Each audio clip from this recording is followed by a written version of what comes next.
우리가 읽은 2장의 내용에서는 모세의 첫 번째 설교 가운데서 지난 날을 회고하는 이야기를 계속 건네줍니다.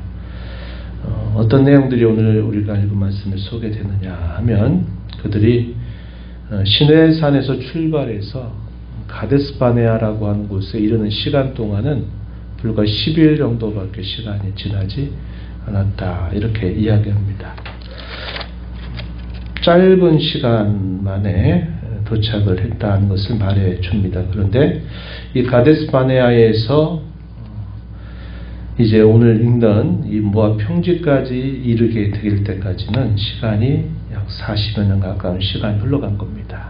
그래서 이렇게 광야 40여 년 가까운 세월을 보내게 되면서 처음에 출발했던 그런 모든 군인들, 장정들은 다 그 38년 세월을 보내면서 다 죽었다, 이렇게 이야기합니다. 참 안타까운 일이 아닐 수 없는 거죠. 그리고 그때 나왔던 어린 사람들과 이 광야에서 태어난 세대들이 이제 있는 겁니다. 자신들의 선대들은 거의 다 죽은 것이죠.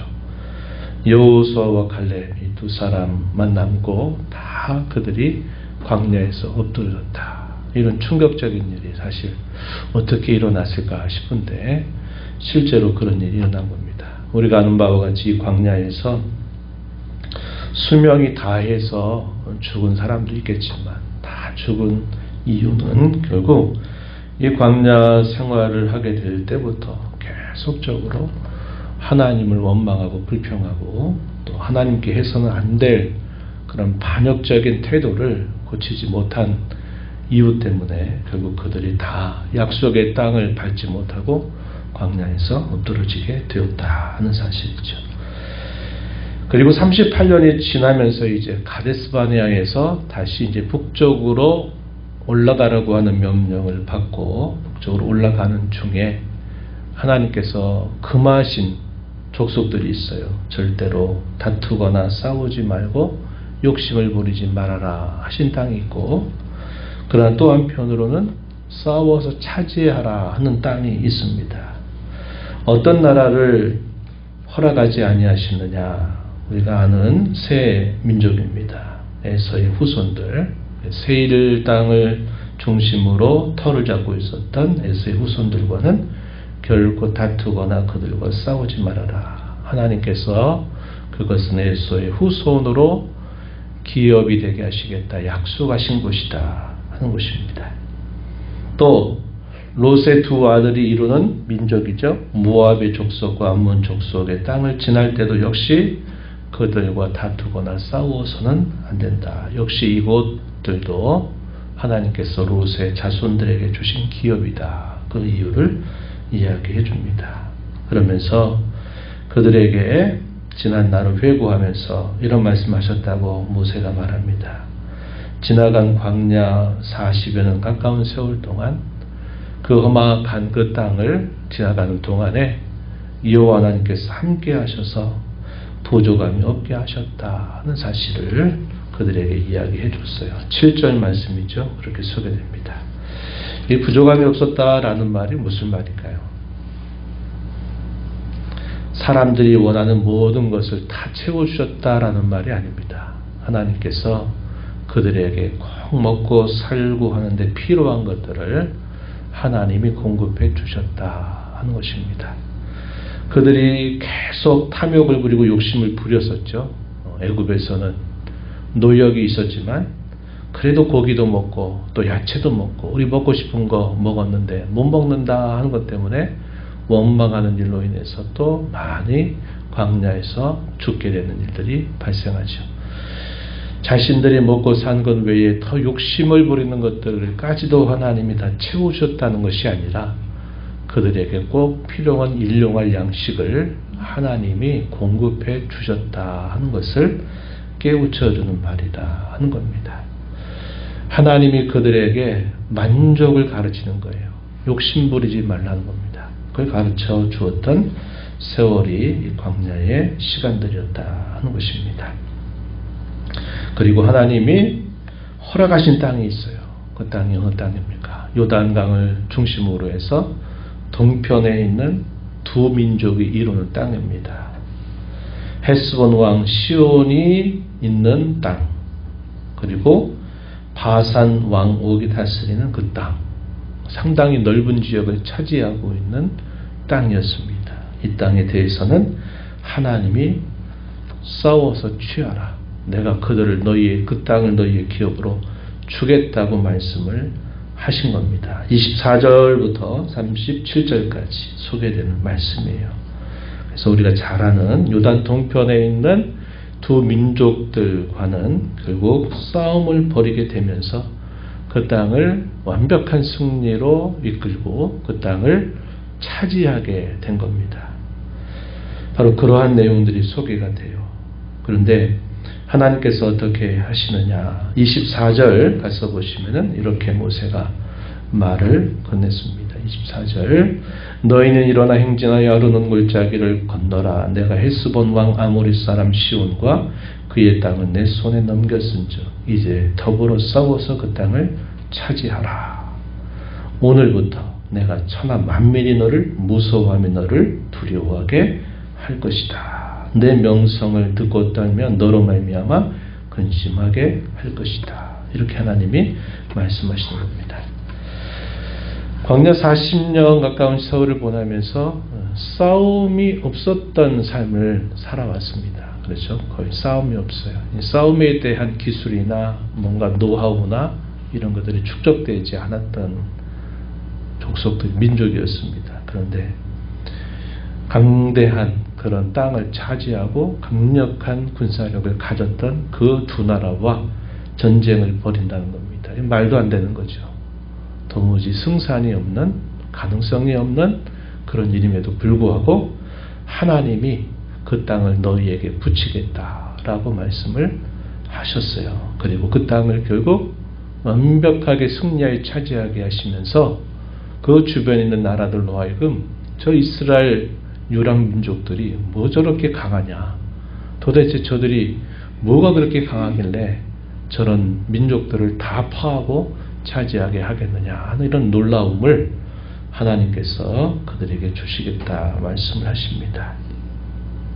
과정은 그랬어요. 처음부터 싸움을 붙인 게 아닙니다.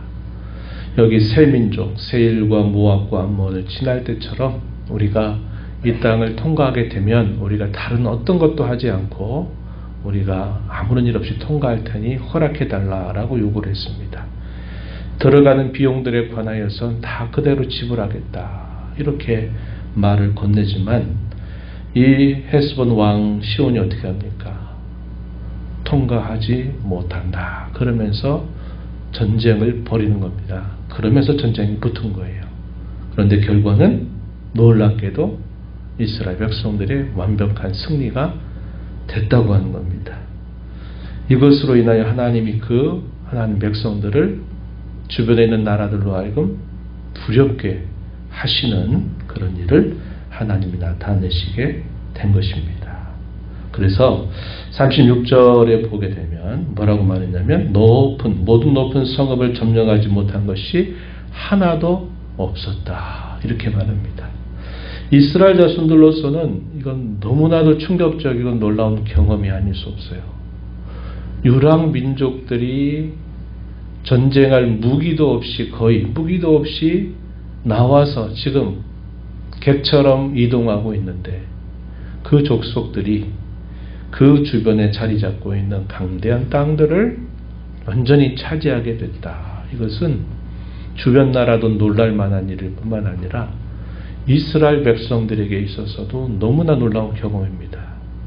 절대로 이건 우리가 할 수 있는 일이 아니구나. 하나님이 우리에게 이렇게 하도록 우리를 인도하셨구나 하는 사실들을 그들이 깨닫게 되는 거죠. 이런 승리를 경험하는 것이 그들에게 있어서는 참 놀라운 일이 아닐 수 없었다 하는 겁니다. 이런 사건들을 통해서 주변 나라들은 갈수록 이스라엘 백성들을 두려워할 수밖에 없어요. 강대했던 애굽에서 그들이 빠져나온 것도 그렇고 또 이 요단강에 있는 이 동편에 있는 민족들을 싸워서 다 차지한 것도 놀랍고 그러니까 이것이 훗날에 요단강을 중심으로 요단 서편에 있는 가나안 7족들이 버티고 있는 그 땅을 정복해가는 과정에서도 우리가 아는 바와 같이 이미 그 땅에 살고 있는 가나안 족속들에게는 이스라엘은 두려움의 대상이 되고 말았다는 겁니다. 그래서 여리고성을 점령하게 될 때도 라합과 같은 그런 인물들도 뭐라고 말합니까? 우리가 간담이 녹아버렸다. 너희가 섬기는 그 하나님이 너희와 함께 하신 그런 분인 줄 알고 우리는 간담이 녹았다. 그러면서 이 정탐꾼들을 보호하게 되고 훗날에 들어오게 될 때 우리를 기억해달라 하면서 라합의 온 가족이 구원을 받고 그가 이스라엘 민족으로 편입이 되는, 그래서 이스라엘의 위대한 계보 안에 들어가게 되는 놀라운 삶이 주어졌던 것을 우리가 기억합니다. 이러한 내용들, 이미도 머지 않았던 그런 경험들에 관하여 모세가 이 모압 평지에 있는 이스라엘 자손들에게 회고하는 말씀을 전해준 겁니다. 우리가 오늘 이 말씀 보면서 몇 가지 교훈점들을 생각해 볼 수 있어요. 38년 세월 동안 왜 자기의 앞선 선대가 다 이렇게 죽었느냐 했을 때 그 이유는 명백했습니다. 그것은 결국 끊임없는 불순종에 대한 하나님의 징계였다는 사실을 통해서 광야 40여 년 가까운 세월은 결국 순종을 가르치시려고 하시는 하나님의 뜻이 분명히 있었다는 겁니다. 역시 우리가 살아가는 인생 여정이 광야 같은 여정을 지나갈 때도 마찬가지입니다. 하나님이 우리에게 순종을 가르치시려고 하시는 그분의 뜻이 있다는 사실을 우리가 배우고, 여러 사건과 환경 가운데 우리 자신의 뜻과 고집을 끊임없이 가지고 가는 자세가 아니라 하나님의 뜻에 순종하고 하나님의 뜻을 묻고 살아가는 삶이 우리가 이 광야 같은 인생길을 가장 잘 가는 걸음이 될 것이다 하는 것을 우리가 배울 수 있습니다. 참신함과 순종이라고 하는 것은 우리가 머리로, 입술로 고백하는 것이 전부가 아닙니다. 그것은 상황과 실제적인 삶의 현실 속에서 삶으로 나타날 때 그것이 참신앙이고 순종이 된다 하는 것을 우리가 배우면서 머리와 입술로만의 고백이 아니라 우리의 삶으로 잘 드러내는 우리의 삶이 되도록 기도하고 나아가는 또 저와 여러분이 되어야 하겠다는 겁니다. 말씀으로 삶을 가르쳐요. 그죠? 말씀을 통해서 삶은 이렇게 살아야 된다 가르칩니다. 또 반대로 삶을 통해서 하나님 결국은 뭘 가르칩니까? 말씀이 옳다는 것을 가르치십니다. 이걸 우리가 깨달아야 돼요. 오늘도 우리가 하나님 말씀을 이렇게 계속 듣는 것은 이걸 통해서 뭘 배우게 되는 거냐면 어떻게 살아야 될까를 배우는 겁니다. 또 우리가 살아가는 삶 현장을 통해서 결국 우리가 배우게 되는 영적인 이치는 말씀대로 사는 것이 결국 가장 올바르고 가장 좋은 길이다 하는 것을 우리가 배우게 된다고 하는 겁니다. 한 가지 우리가 더 생각한다면 하나님께서 허락하신 그런 싸움의 대상이 있고 허락지 않으신 싸움의 대상이 있다 하는 것을 우리가 확인했습니다. 그걸 통해서 우리가 성도로 살면서 영적인 싸움을 싸워갈 때도 싸워라 말씀하시는 대상이 있고 싸우지 말아라 하는 대상이 있습니다. 성도와 성도 간에 여러 다툼과 또 분쟁을 일으키는 것은 하나님이 결코 허락하신 바가 아닙니다. 우리 싸움의 대상은 성도나 그 어떤 대상이 아니라 우리 싸움의 대상은 사단과 그의 모든 세력들, 우리 안에 있는 죄성들, 옛사람의 본성들, 이것이 우리가 끊임없이 싸워서 승리를 일궈내야 될 싸움의 대상이다. 이것을 우리가 기억하면서 또 이 하루, 이 한 주가 흩어진 교회로 말씀을 마음에 새기면서 힘써 살아가게 되기를 바랍니다. 하나님 아버지 감사합니다. 새벽 시간 또 저희를 깨워주셔서 오늘도 이 하루를 살아가며 하나님의 말씀을 통해서 삶을 배우게 하시니 감사합니다. 또 살아가는 삶의 많은 우여곡절과 시행착오를 통해서 저희가 역시 배우는 결론도 하나님의 말씀이 이러하구나, 이렇게 사는 것이 성도다운 길이구나 하는 것을 배우는 것을 또한 깨닫게 됩니다. 삶의 자리로 이제 흩어진 교회로 또 나아가는 저희 모든 성도들에게 하나님께서 주의 말씀을 통하여 저희가 가야 할 길과 가지 말아야 할 길, 서야 할 곳과 서지 말아야 할 곳, 그런 것들을 잘 분별해서 하나님 앞에서 구원받은 성도로 살아가는 저희 모두가 되게 하시길 바라고, 저희의 싸움의 대상은 영적인 싸움의 대상이라는 사실을 늘 기억하고, 보이지 않는, 하나님 허락하지 않는 그런 일들에 헛된 싸움을 싸우고 다툼으로 저희들이 하나님의 영광을 가리지 않도록 인도하여 주시기를 바랍니다. 은혜의 보호자 변화와사 아버지의 은혜를 구한 모든 심령들의 간구를 귀기를 주시길 바라옵고 예수님 이름으로 기도하옵나이다. 아멘.